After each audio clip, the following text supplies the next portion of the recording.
Hello.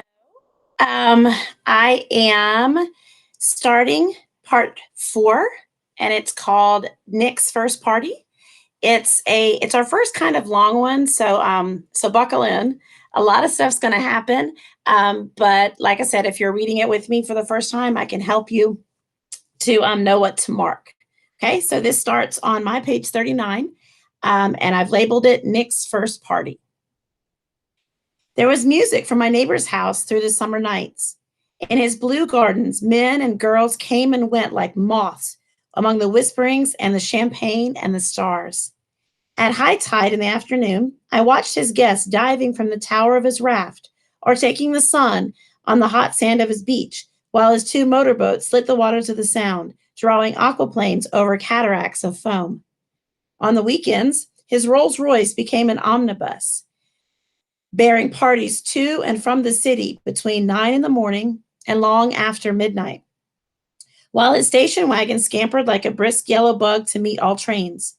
And on Mondays, 8 servants, including an extra gardener, toiled all day with mops and scrubbing brushes and hammers and garden shears, repairing the savages of the night before. Okay, so one of your questions is going to ask, what do the people that work for Gatsby, what do they do to prepare for the parties? And then what do they do to clean up after the parties? So this first part right here, this next paragraph, this is part of the textual evidence that you're going to want to mark that tells you what he pays people to do to have these amazing parties at his house. Every Friday, 5 crates of oranges and lemons arrived from a fruitier in New York. Every Monday, these same oranges and lemons left his back door in a pyramid of pulpless halves. There was a machine in the kitchen which could extract the juice of 200 oranges in half an hour, if a little button was pressed 200 times by a butler's thumb. At least once a fortnight, a corps of caterers came down with several hundred feet of canvas and enough colored lights to make a Christmas tree of Gatsby's enormous garden. On buffet tables garnished with glistening hors d'oeuvres, spiced baked hams crowded against salads of harlequin designs and pastry pigs and turkeys betwixt to a dark gold. In the main hall, a bar with real brass rail was set up and stocked with gins and liquors and cordials so long forgotten that most of his female guests were too young to know one from the other. Okay, so he has the food and drink definitely covered, right? And he has the decorations. He has these people come in a fortnight. It's not just the game that some of you guys play. I want to say, don't quote me on this, but I want to say it's about 2 weeks.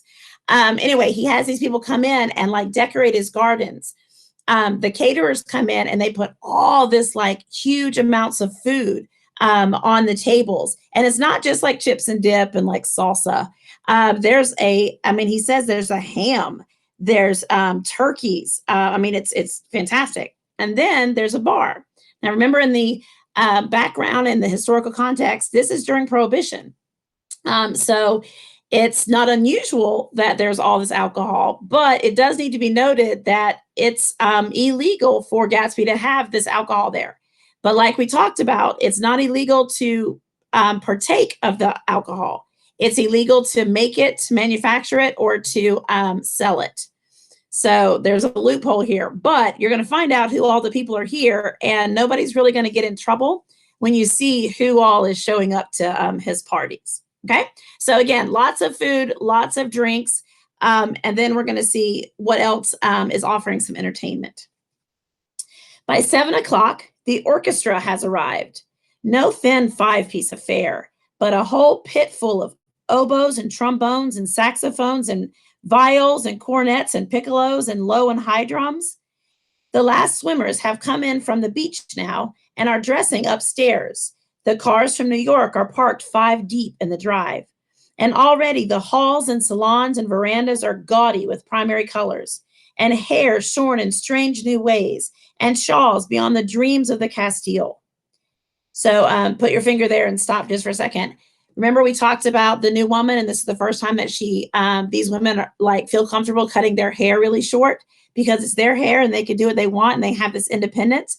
So that's what he's talking about, that hair shorn in strange new ways, and they're dressed up, and they have, like the flowers in their hair, and they have boas, and I love the ones that have been there since early in the morning, playing on the beach or playing in the pool, and then they just go upstairs, take a shower, get dressed, and then come back down in their party gear and celebrate some more. Okay, so the bar is in full swing, and floating rounds of cocktails permeate the garden outside until the air is alive with the chatter and laughter and the casual innuendo and introductions forgotten on the spot, and enthusiastic meetings between women who never knew each other's names. Now, remember, this is just what Nick has observed. Okay, Nick hasn't actually gone to a party. He can just see this. Remember how close he is to Gatsby's house, and he can see like his garden. He can hear the things. He can see the people coming, the caterers, and he can see them leaving. The lights grow brighter as the earth lurches away from the sun, and now the orchestra is playing yellow cocktail music, and the opera of voices pitches a key higher. Laughter is easier minute by minute, spilled with a prodigality tipped out at a cheerful word. The groups change more swiftly, swell with new arrivals, dissolve and form in the same breath. Already there are wanderers, confident girls who weave here and there among the stouter and more stable, become for a sharp, joyous moment the center of a group, and then, excited with triumph, glide on through the sea change of faces and voices and color under the constantly changing light. So, and Nick is, technically he hasn't been there, but he's probably drawing on his future visits, if that makes any sense. But picture it, there's so many people there that you just walk up to them, you say, you have a conversation, you talk about maybe a concert, or you talk about like a song, or you talk about some art, or you talk business, and then you just move on. And it's okay, that's acceptable. No one is stopping and like having deep and meaningful conversations with each other and becoming lifelong friends, or making like, lifelong romantic commitments. It's just kind of like moths, just moving all around. Okay, so picture this. And again, so many people. I've never been to, and I don't think I'd want to, but I've never been to a party with this many people. Okay, I mean, it's a lot. Okay. And remember, these are now times when women could go and just grab their girls and go. They didn't have to be escorted, or they didn't have to have, a man be their introduction or be their ticket in. Single girls just go, and they go and they have fun. This is the flapper time. Suddenly, one of these gypsies in trembling opal seizes a cocktail out of the air, dumps it down for courage, and, moving her hands like Frisco, dances out alone on the canvas platform. A momentary hush. The orchestra leader varies his rhythm obligingly for her, and there is a burst of chatter as the erroneous news goes around that she is Gilda Gray's understudy from the Follies. The party has begun. So now there's dancing. Now there's all this, organized chaos going around where people are just, obviously getting more courage as they drink more, and they're just, they're dancing. Please note that it says the erroneous news goes around that this woman is Gilda Gray's understudy. And Gilda Gray was a popular entertainer of the time. Erroneous means false. Okay, so it's just like today, they're still, assuming that what someone says is true, and then they're spreading it. She wasn't the understudy, but they didn't care. She was fun to watch, and it got everybody else dancing, so cool. I believe that on the first night I went to Gatsby's house, I was one of the few guests who had actually been invited. People were not invited. They just went there. Underline that. People were not invited. They just went there.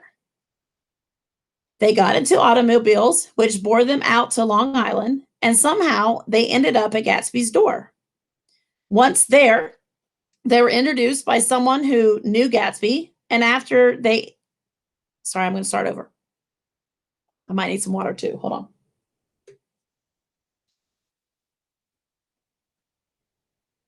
Okay, sorry. Once there, they were introduced by somebody who knew Gatsby, and after that, they conducted themselves according to the rules of behavior associated with an amusement park. So think about if you've ever been to a fair, if you've been even to like Magic Kingdom or Disney World or things like that, or even something local. People don't walk really quietly and just stay with their group, and they just think about it. People are excited. They run to this ride, they run to that ride. They come up and they say, "Can I have this?" or "Let's go do this." And next, we're going to go here. This is how these people are acting. They're grown adults, but they're acting like you would at an amusement park. I mean, it's full out um, energy. Okay. So I want you to underline that once they were introduced by somebody who knew Gatsby, and after that, they conducted themselves according to the rules of behavior associated with an amusement park. Because that's really the best description of these parties that this man throws. Okay. I'm sure many of you would love to be at these parties. And then it goes on to say, sometimes they came and went without having met Gatsby at all, came for the party with a simplicity of heart that was its own ticket of admission. They didn't even care that they didn't, meet the guest of, or who was throwing the party. They went, had fun, left.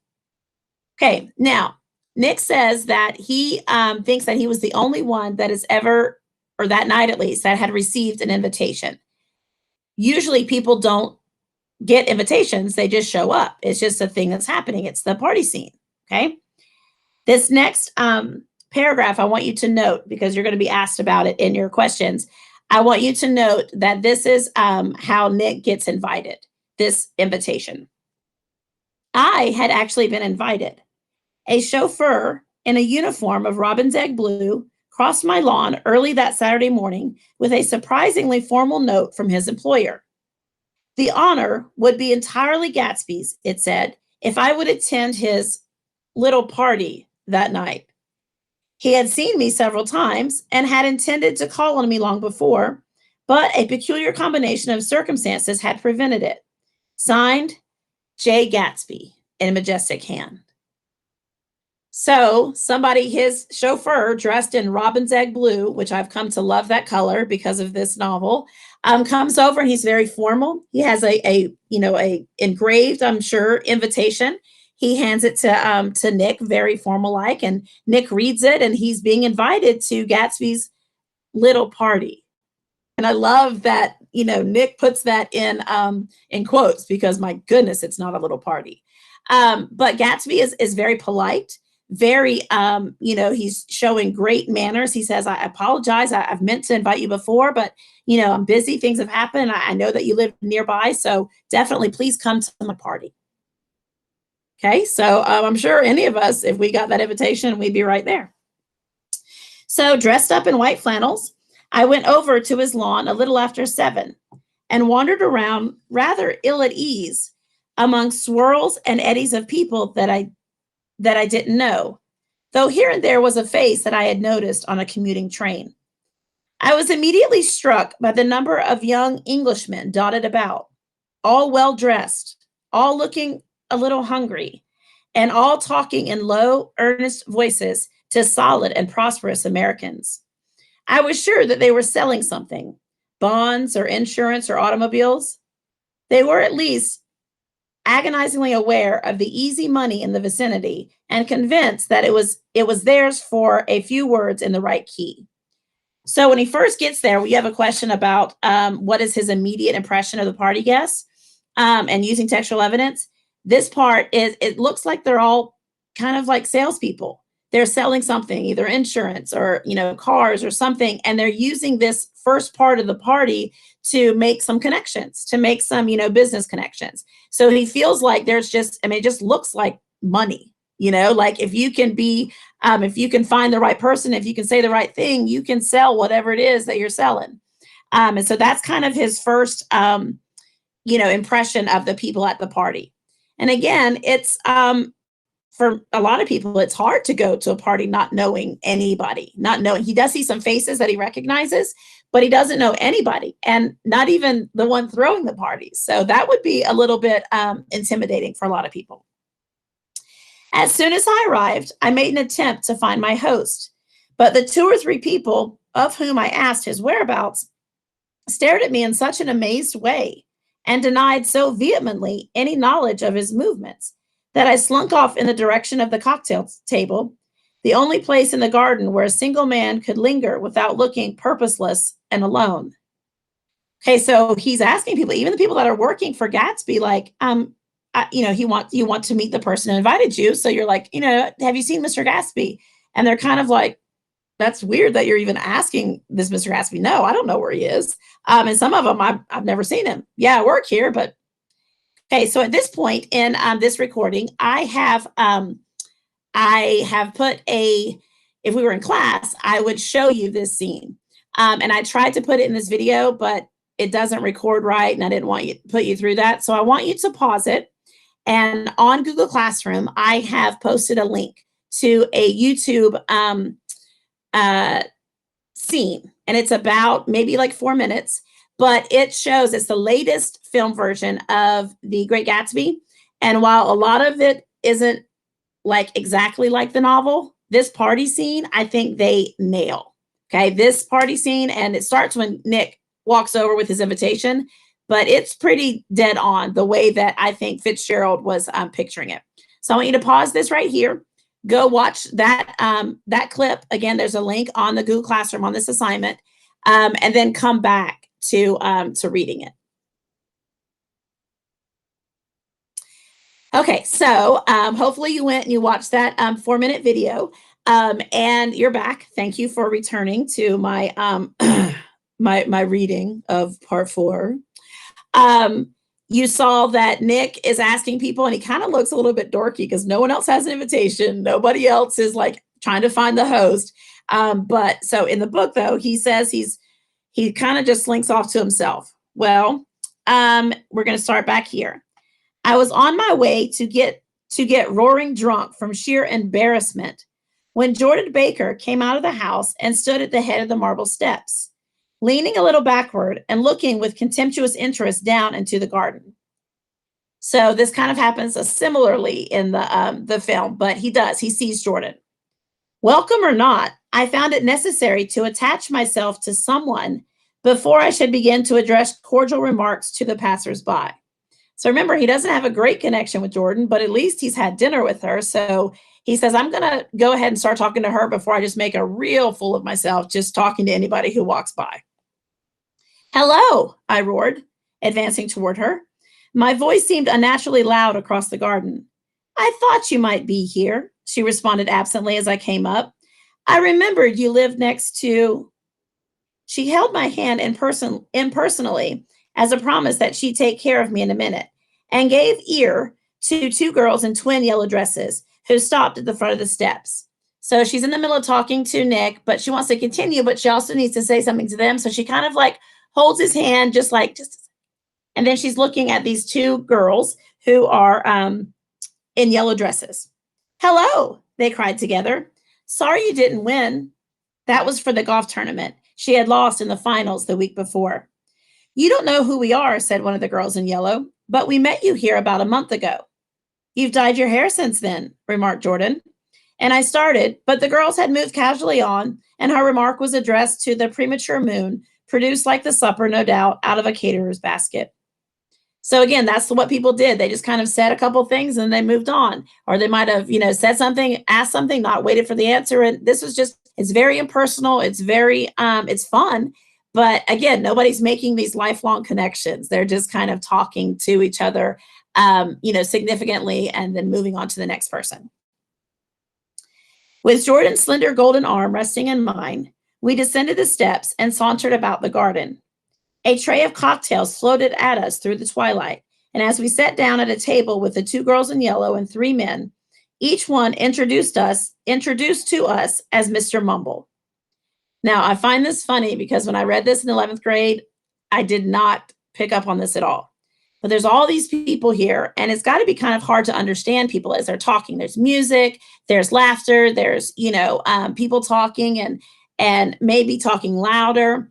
So the 3 men that they sit down with, when they introduce themselves, Nick couldn't understand their names. So he just refers to them as Mr. Mumble. So they were like, hi, I'm... And then the next one was like, oh, and I'm, you know what I mean? And so that's what it says. Each one introduced to us as Mr. Mumble.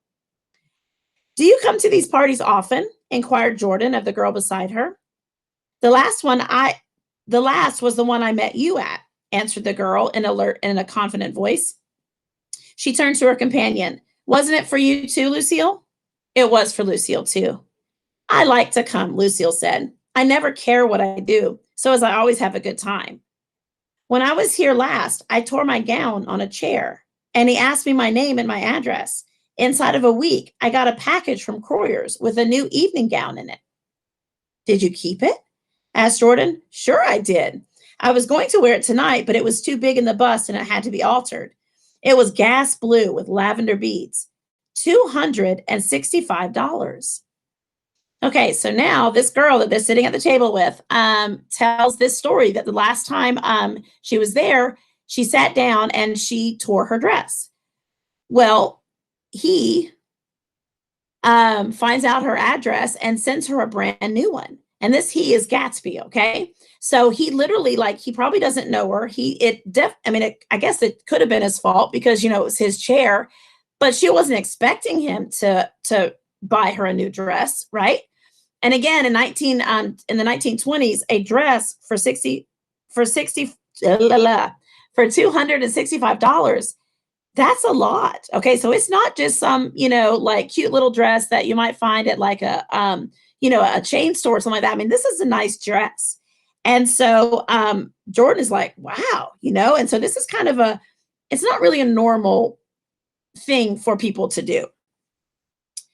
The other girl says this, there's something funny about a fellow that'll do a thing like that. The other girl said eagerly, he doesn't want any trouble with anybody.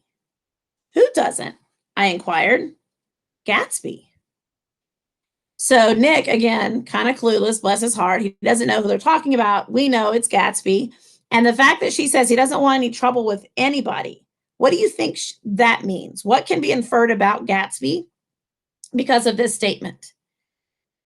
He wants to make sure that everybody's happy with him, right? He wants to make sure that he doesn't, rub anybody the wrong way. He doesn't want anybody to have ill feelings toward him. Could it be something about his business? Could it be something about his past? We don't know. Okay. But now in your questions, you're going to be asked to state 4 rumors that Nick hears in this next couple pages about Gatsby. Okay. Now and you're going to see some of the rumors contradict the one right before it. So they're definitely rumors, but I've marked them. I got to make sure I can do it the right way because I have my blur on.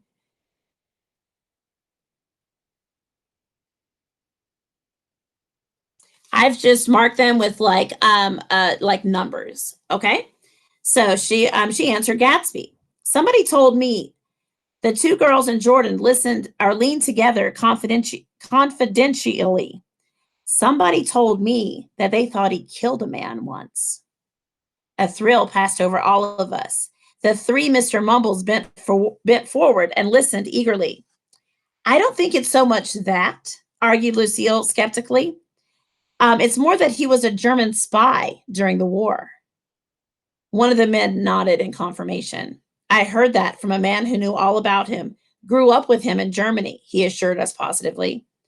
Oh, no, said the first girl. It couldn't be that because he was in the American army during the war. So already in literally, 4 paragraphs, you've heard 3 different rumors. He killed a man. He was a German spy during the war. And then the other one, no, he was in the American army during the war. Okay, so make sure that you've marked those. As our and I can never say this word, but it means skepticism, like they're not really truly believing it. As it switched back to her, she leaned forward with enthusiasm. You look at him sometimes when he thinks nobody's looking at him? I'll bet he killed a man. She narrowed her eyes and I shivered. Lucille shivered. We all turned and looked around for Gatsby. It was a testimony to the romantic speculation he inspired that there were whispers about him from those who had found little that it was necessary to whisper about in this world. So here they are sitting at this man's house, drinking his liquor, eating his food, appreciating his orchestra, all this stuff. but yet they're talking about him and about like rumors because they don't truly know who he is. Okay. And so I've always liked that quote where it says, these people didn't find much necessary to whisper about, but it shows that he inspired this romantic curiosity to get people to whisper about him. There's a mystery here. The first supper, there would be another one after midnight, was now being served, and Jordan invited me to join her own party, who were spread around a table on the other side of the garden. I have to stop here. There are two suppers? Yes. That might be the reason I would go and brave the crowd for the food. Okay, sorry. There were 3 married couples and Jordan's escort, a persistent undergraduate given to violent innuendo, and obviously under the impression that sooner or later Jordan was going to yield him up her person to a greater or lesser degree. So we find out that somebody did bring Jordan a male escort, but she hasn't really been spending a lot of time with him. Okay. She's kind of just like, he's here and it's great. But you get the impression from him that he wants it to be more. He's like more interested in her than she is in him. Okay. Instead of rambling, this party had preserved a dignified homogeneity and assumed to itself the function of representing the state nobility of the countryside. East Egg condescending to West Egg, and carefully on guard against its spectroscopic gaiety. So this last part right here, I noted, and I wrote that the East Eggers are looking down, condescending to the West Eggers, and they're all there. It's all rich. It's all these people, and there are people from West Egg and people from East Egg, but they know who is who. Okay, they're all accepted there and okay, but the East Eggers are being snooty and they're kind of like looking down and kind of like watching them and not wanting to act like the West Eggers. Okay, so this is important. This is who Jordan is with, because remember, Jordan is Daisy and Tom's friend, so she would be considered more of an East Egger. Okay, let's get out, whispered Jordan after a somehow wasteful and inappropriate half hour.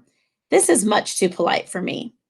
We got up and she explained that we were going to find the host. I had never met him, she said, and it was making me uneasy. The undergraduate nodded in a cynical, melancholy way. The bar, where we glanced first, was crowded, but Gatsby was not there. She couldn't find him at the top of the steps, and he wasn't on the veranda. On a chance, we tried an important-looking door, and we walked into a high Gothic library, paneled with carved English oak, and probably transported complete from some ruin overseas. So they walk in. It's a gorgeous room full of like copies of books, and just it looks like they probably just took it right out of some castle. Okay, a stout middle-aged man with enormous owl-eyed spectacles was sitting somewhat drunk on the edge of a great table, staring with unsteady concentration at the shelves of books. Please underline owl-eyed spectacles. Spectacles are glasses. Okay, so he has these round glasses, and that's pretty much what Nick, he never gets his name, so that's kind of what he refers to him as, and he'll become known as Owl Eyes. And his glasses are pretty thick. Okay, so that's kind of like it makes his eyes look bigger underneath it. As we entered, he wheeled excitedly around and examined Jordan from head to foot. What do you think? He demanded impetuously. About what? He waved his hand toward the bookshelves. About that. As a matter of fact, you needn't bother to ascertain. I ascertained. They're real. The books? He nodded. Absolutely real. Have pages and everything. I thought they'd be a nice durable cardboard. Matter of fact, they're absolutely real. Pages and here, let me show you. Taking our skepticism for granted, he rushed to the bookcases and returned with volume 1 of the Stoddard lectures. See, he cried triumphantly, it's a bona fide piece of printed matter. It fooled me. This fella's a regular Belagosco. It's a triumph. What thoroughness, what realism. Knew when to stop, too. Didn't cut the pages, but what do you want? What do you expect? He snatched the book from me and replaced it hastily on its shelf, muttering that if one brick was removed, the whole library was liable to collapse. Who brought you? He demanded. Or did you just come? I was brought. Most people were brought. Jordan looked at him alertly, cheerfully, without answering. I was brought by a woman named Roosevelt, he continued. Mrs. Claude Roosevelt. Do you know her? I met her somewhere last night. I've been drunk for about a week now, and I thought it might sober me up to sit in the library. Has it? A little bit, I think. I can't tell yet. I've only been here an hour. Did I tell you about the books? They're real. You told us. We shook hands with him gravely and went back outdoors. Okay, so he's just fascinated, and of course he's more drunk than fascinated. But he's there to kind of show us that, it's hearsay that people are like, oh, we're going to this place, Gatsby's house, do you want to come? And it's just kind of this thing. And it shows that pretty much, anybody's welcome. Just, come in, you look the part, you act the part, we're good. Okay. So that was Allies. Okay. I don't think I asked you about him in the questions, but you do need to mark him in your text. There was dancing now on the canvas in the garden, old men pushing young girls backwards in eternal graceless circles, superior couples holding each other tortuously, fashionably, and keeping in the corners, and a great number of single girls dancing individualistically or relieving the orchestra for a moment of the burdens of the banjo or the traps. By midnight, the hilarity had increased. A celebrated tenor had sung in Italian, and a notorious contralto had sung in jazz. And between the numbers, people were doing stunts all over the garden, while happy, vacuous bursts of laughter rose toward the summer sky. A pair of stage twins, who turned out to be the girls in yellow, did a baby act in costume, and champagne was served in glasses bigger than finger bowls. The moon had risen higher, and floating on the sound was a triangle of silver scales, trembling a little to the stiff, tinny drip of the banjos on the lawn. So the party is, it's only gotten bigger, it's only gotten louder, people are dancing, the music's loud. I was still with Jordan Baker.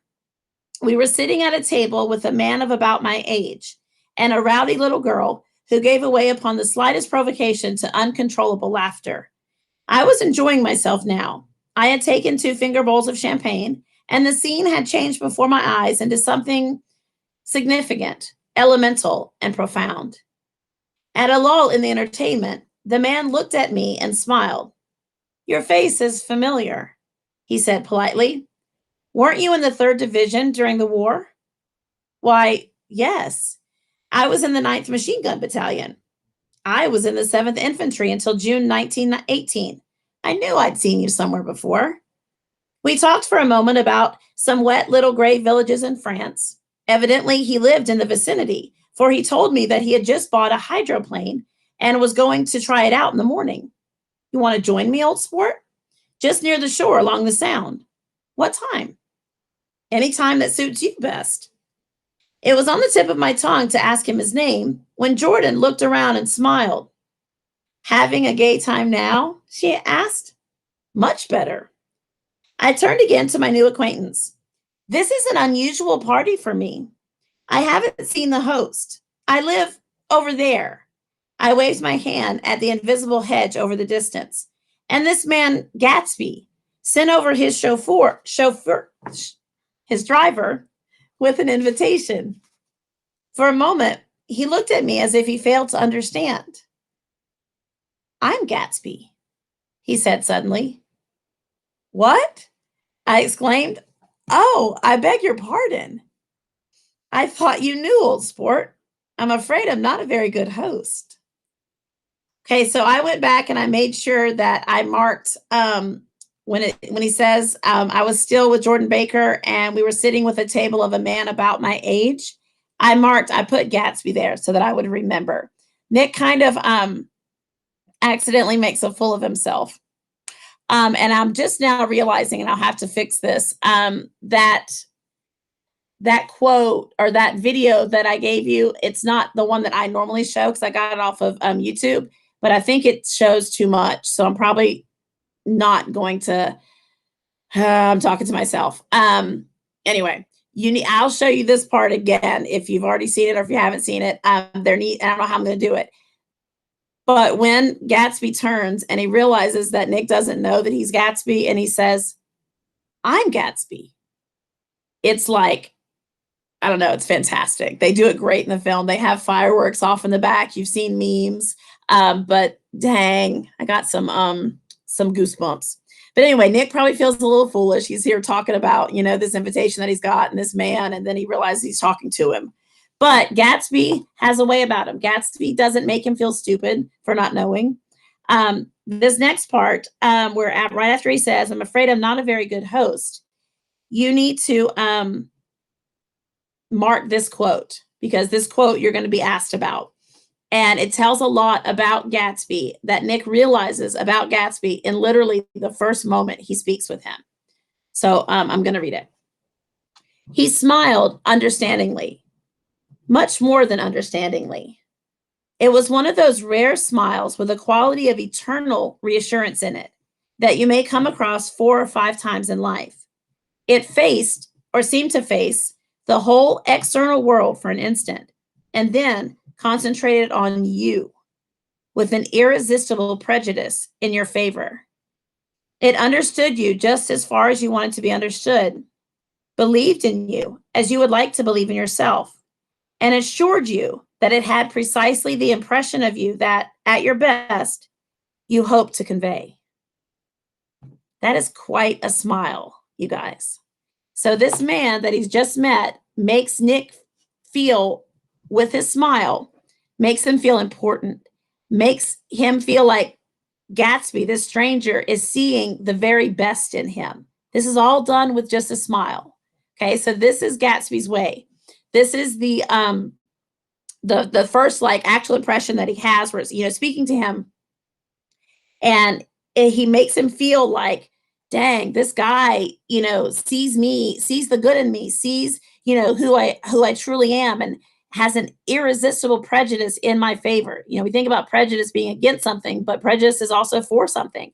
And so this guy immediately is in Nick's corner. All that with a smile. That's nuts. And then the very next sentence, precisely at that point, it vanished. And I was looking at an elegant young roughneck, a year or two over 30, whose elaborate formality of speech just missed being absurd. Sometime before he introduced himself, I had got a strong impression that he was picking his words with care. So this, again, is still describing Gatsby. He's very particular about the things that he says and the way that he says it. And Nick says it was almost absurd. Like, who thinks that much before they speak? I don't. None of us do. But it was like he was doing that. He was thinking very specifically about something before he says it. So again, this goes back to him being like the machine that, measures movement 10,000 miles away. He's very in tune. He's sensitive to things, and he takes his time when he's saying these things. But his voice and the way he looks at you and the way he smiles, it also makes you feel good, feel welcomed, and feel accepted. Almost at the moment when Gatsby identified himself, a butler hurried toward him with the information that Chicago was calling for him on the wire. He excused himself with a small bow that included each of us in turn. If you want anything, just ask for it, old sport, he urged me. Excuse me, I'll rejoin you later. Okay, so this, how some people, I say it a lot. I'll be like, hey, dude, what's up? Or someone, a lot of the kids say, brah. That's what old sport is. It's just a kind of a nickname that he just calls, people like he calls friends. Some people will say, on TikTok, hello, friends, if he was doing a TikTok, he would refer to his, followers or his, viewers as old sport. So that's just his way. That's one of his personality traits. Okay. I used to have a friend who'd call everybody boss. Hey, boss, can you hand me that? Hey, why don't you, hey, boss, you want to watch the game? I never got that one, but I do like old sport. I tried to bring it back a few years ago. Nobody really did. Okay. When he was gone, I turned immediately to Jordan, constrained to assure her of my surprise. I had expected that Mr. Gatsby would be a florid and corpulent person in his middle years. And so I wrote that florid means like rosy or reddish, and that corpulent means like bulky, stout, or fat. So he was not expecting Gatsby to be this man of about his age, so well put together, and he doesn't really say it yet, but handsome. He kind of thought, this man who has all this money, he's definitely older than me, and he just doesn't look this attractive or appealing. Who is he? I demanded. Do you know? He's just a man named Gatsby. Where is he from? I mean, and what does he do? Now you're started on the subject, she answered with a wan smile. Well, he told me once he was an Oxford man. So there's a number 4 by this. This is another rumor, because, you don't hear it directly from Gatsby. It's Jordan saying it. So mark this. This is the 4th rumor that we've heard about him. And let me tell you, Oxford is a university in England, and it's still there today, but it's very prestigious. And if you had graduated from there, if you got educated there, you were considered an Oxford man. And there was a lot of respect in that. Okay, so now we're hearing something different, not about a war, not about like how he made his money or if he killed a man. He's an Oxford man. A dim background started to take shape behind him, but at her next remark, it faded away. However, I don't believe it. Why not? I don't know, she insisted. I just don't think he went there. Something in her tone reminded me of the other girls. I think he killed a man, and had the effect of stimulating my curiosity. I would have accepted it without question, the information that Gatsby sprang from the swamps of Louisiana or from the Lower East Side of New York. That was comprehensible. But young men didn't, at least in my provincial inexperience, I believe they didn't, drift coolly out of nowhere and buy a palace on Long Island Sound. Okay? Underline, but young men didn't drift coolly out of nowhere and buy a palace on Long Island Sound. The rich people, you kind of know what they did. They did well, on Wall Street if it was new money, or you kind of knew they were crooked because they were, you kind of wanted to stay away from them, or they're in banking or real estate. You knew this. Old money, you definitely knew because those were old family names. Okay, you knew about the Rockefellers and you knew about the Buchanans. This guy just suddenly shows up, and he's rich enough to have this huge mansion and this, throws these wild parties every weekend. So again, lots of mystery here. Anyhow, he gives large parties, said Jordan, changing the subject with an urban distaste for the concrete. And I like large parties. They're so intimate. At small parties, there isn't any privacy. I need you to underline, and I like large parties. They're so intimate. At small parties, there isn't any privacy. And I need you to explain that in the margin. You're going to have to do that on the questions, I believe. And this is one of the famous quotes from the book. Picture this. Say we're all at a party, and I'm going to use my dogs as people because they're over here looking at me. And say it's at the party, it's just me, Whitman, McCall, and Sadie. And it's a small party, okay? And so if I suddenly, leave to go talk to Whitman in another room, is that going to be noticeable? Yeah.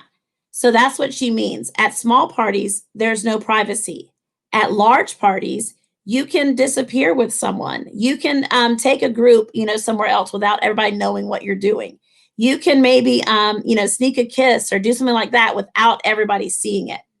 So does that make sense? That large parties are intimate. At small parties, kind of everybody sees what you're doing, so you don't really have any privacy. Okay? And before I read this book, I never really thought about it that way, but it's true.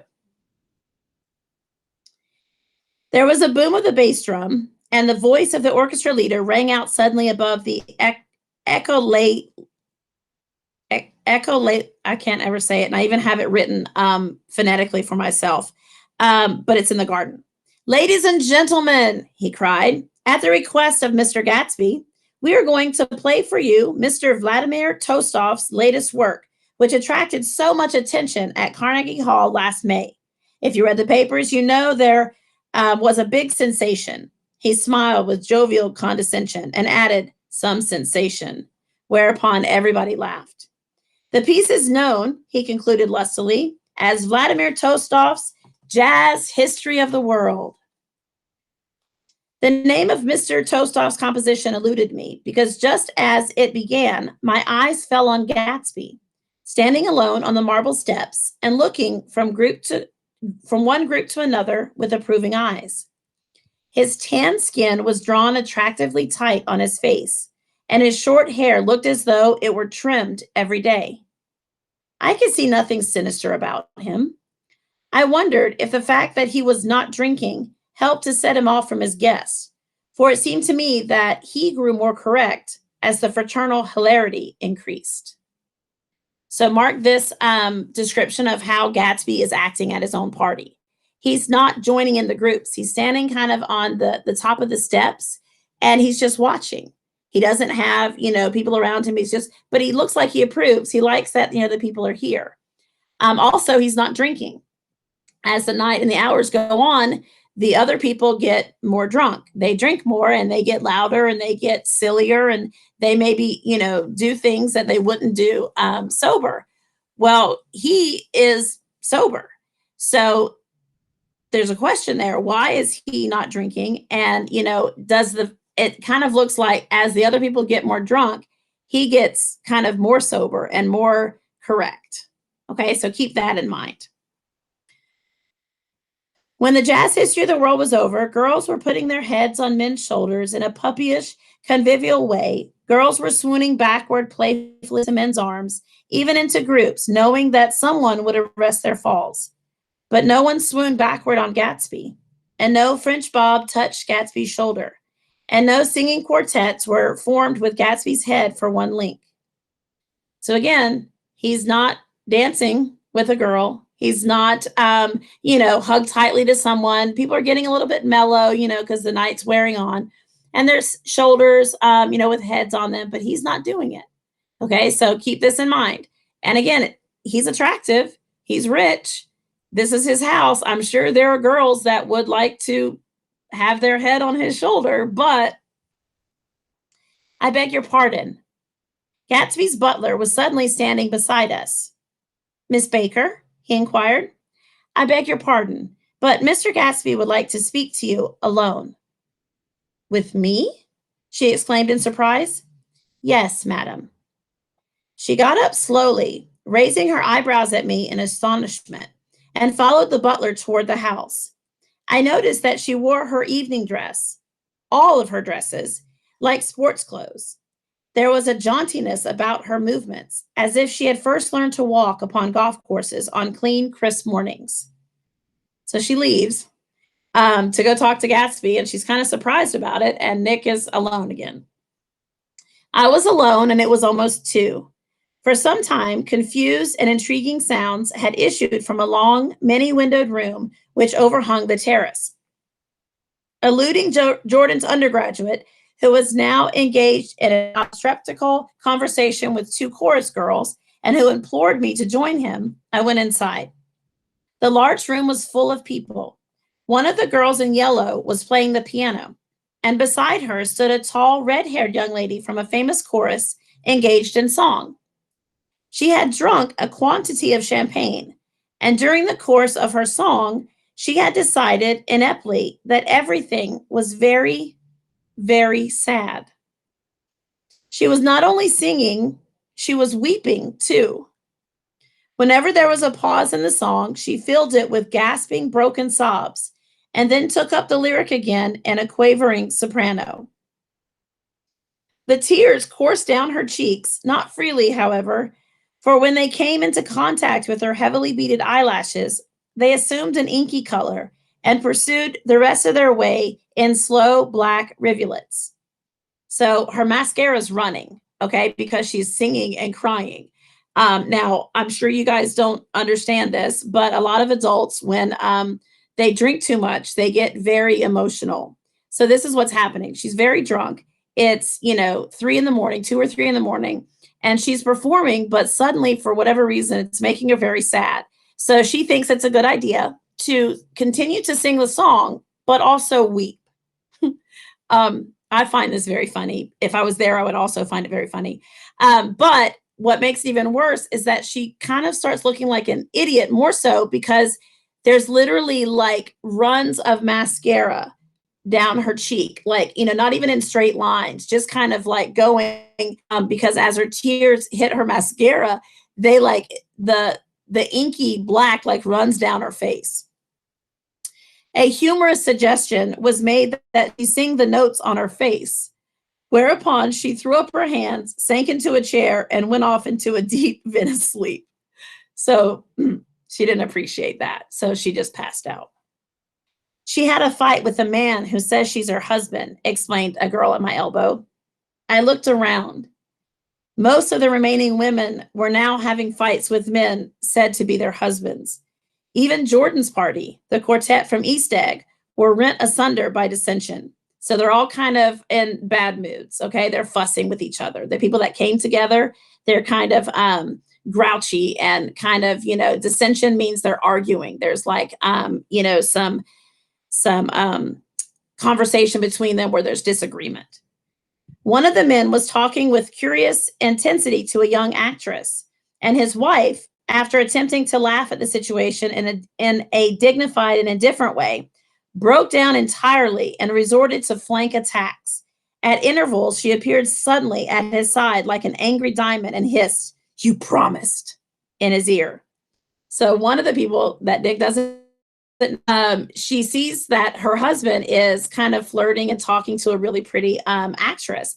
At first, she pretends to like not notice, and she's just like, "Hi," like whatever, it's cool. I don't care. I know he's my man, but it doesn't last because again, she's drunk, and she like gets right in his face, and she's like, "You promised." We can only assume that before the party, he promised to not talk to other pretty girls, and now here he is doing it. So anyway, so everybody's kind of because of the alcohol, they're grumpy and they're grouchy with each other, and some people want to leave, some people don't, and so this is the atmosphere in this big room. The reluctance to go home was not confined to wayward men. The hall was at present occupied by two deplorably sober men and their highly indignant wives.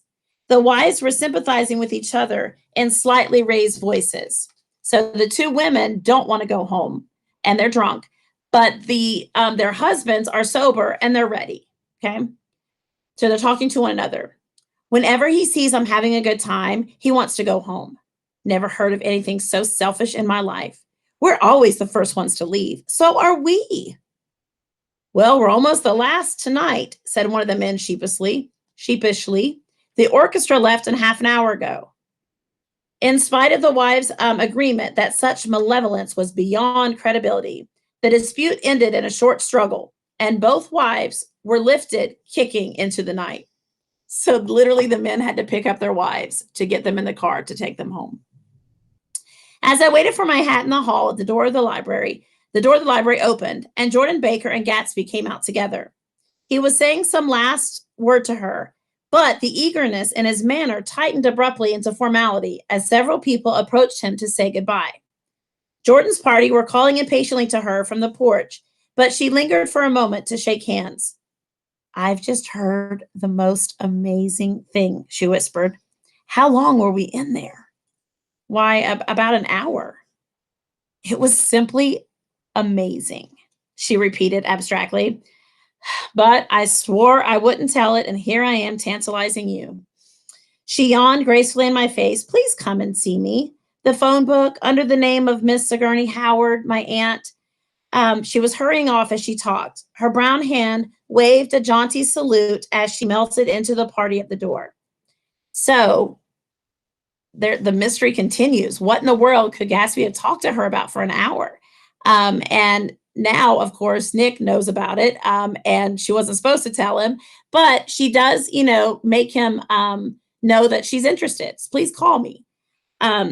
Rather ashamed that on my first appearance I had stayed so late, I joined the last of Gatsby's guests who were clustered around him. I wanted to explain that I had hunted for him early in the evening and to apologize for not having known him in the garden. Don't mention it, he enjoined me eagerly. Don't give it another thought, old sport. The familiar expression held no more familiarity than the hand which reassuringly brushed my shoulder. And don't forget, we're going up in the hydroplane tomorrow morning at 9 o'clock. Then the butler behind his shoulder. Philadelphia wants you on the phone, sir. All right, in a minute. Tell them I'll be right there. Good night. Good night. Good night. He smiled, and suddenly there seemed to be a pleasant significance in having been among the last to go, as if he had desired it all the time. Good night, old sport. Good night. So that quote I marked, again, it's a smile. It's a way that Gatsby makes people feel like it's okay. He was kind of ashamed that he had stayed so long the first night, and he was still feeling kind of embarrassed that he didn't know him and that kind of thing. But Gatsby puts him at ease. He's like, no, it's okay. And Nick kind of felt like he wanted me, like he had, made it to where I was one of the last ones to leave. That's just a way that Gatsby has. Okay. But as I walked down the steps, I saw that the evening was not quite over. 50 feet from the door, a dozen headlights illuminated a bizarre and tumultuous scene. In the ditch beside the road, right side up, but violently shorn of one wheel, rested a new coupe, which had left Gatsby's drive not 2 minutes before. So he comes out, there's all these people, kind of clustered around, and he sees that there's a car in the ditch, but it doesn't have a wheel anymore. Okay. And you got to think all these people probably don't have a designated driver. So there's probably going to be some accidents. But a coupe is a car. Okay. The sharp jut of a wall accounted for the detachment of the wheel, which was now getting considerable attention from half a dozen curious chauffeurs. This makes you feel better. There are some chauffeurs who probably aren't drinking that are driving them home. However, as they had left their cars blocking the road, a harsh, discordant din from those in the rear had been audible for some time and added to the already violent confusion of the scene. So because they've parked their cars and gotten out to see what's going on, other cars can't get through. They don't know what's going on. So there's just people on the horn and they're asking what's up. Hey, buddy, move it, that kind of thing. A man in a long duster had dismounted from the wreck and now stood in the middle of the road, looking from the car to the tire and from the tire to the observers in a pleasant, puzzled way. See, he explained, it went in the ditch. The fact was infinitely astonishing to him, and I recognized first the unusual quality of wonder, and then the man. It was the late patron of Gatsby's library.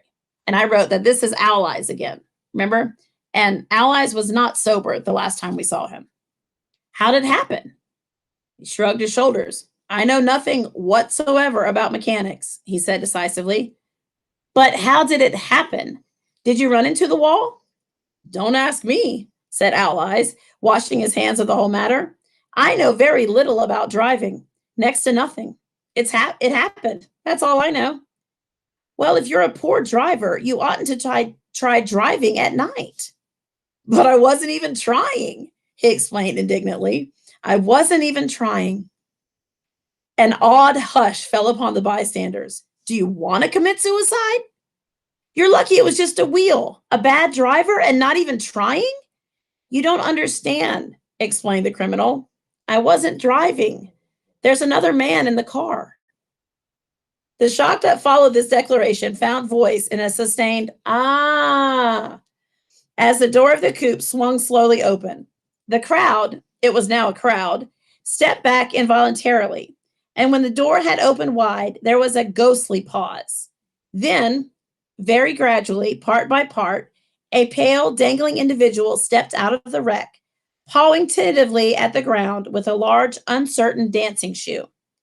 Blinded by the glare of headlights and confused by the incessant groaning of horns, the apparition stood swaying a moment before he perceived the man in the duster. What's the matter? He inquired calmly. Did we run out of gas? Look! Half a dozen fingers pointed at the amputated wheel. He stared at it for a moment, then looked upward as though he suspected that it had dropped from the sky. It came off, someone explained. He nodded. At first, I didn't even notice we'd stopped. A pause. Then, taking a long breath and straightening his shoulders, he remarked in a determined voice, I wonder if you'll tell me where there's a gasoline station.